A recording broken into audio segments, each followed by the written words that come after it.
19වෙනි ප්‍රශ්නේ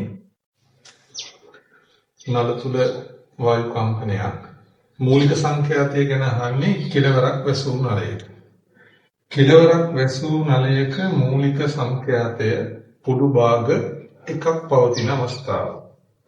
ඒ නිසා මූලික සංඛ්‍යාතය සමානයි v බෙදීම 4ක් l.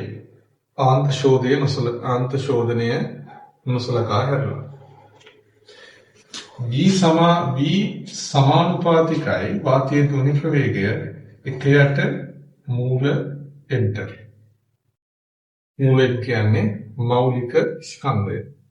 ඒ නිසා මේකේ නියතයක් පාවිච්චි කරොත් කියලා එහෙම ඕනේ නෑ. නමුත් සාධාරණ නියතයක් පාවිච්චි කරොත් k බෙදීම මූල m කියලා ගන්න පුළුවන්. ඒ නිසා v වෙනුවට මේක මෙතනින් තිබ්බොත් F0 සමානයි k බෙදීම මූල m බෙදීම 4ක් කියලා.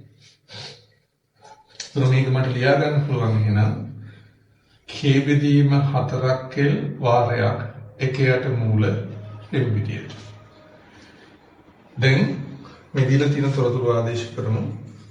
හීලියම් වලට මූලික සංඛ්‍යාතය F සමානයි නම් මේ සම්බන්ධයට අනුව k බෙදීම 4ක් වාරයක් 1ට හීලියම් වල මෞලික ස්කන්ධය 4යි.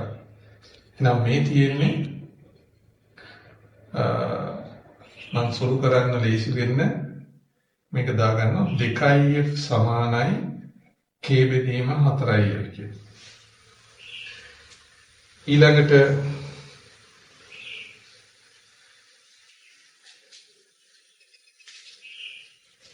නියෝන් වලදී f dash නම් f dash සමානයි k බෙදීම 4ක් 1ට මූල 20යි.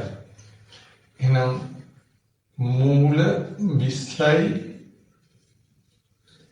f dash සමානයි k බෙදීම 4ක් දෙවෙනි අවස්ථාව. නම් දකුණු පැති දෙක සමානයි.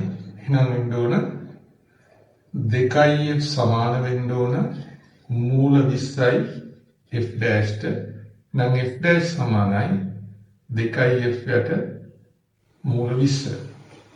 මූල 20 කියන්නේ 4ක් මූල 5යි 4 මූලය 2යි 2ට 2 කැපුණාම f යට මූල 5යි f dash කියන්නේ.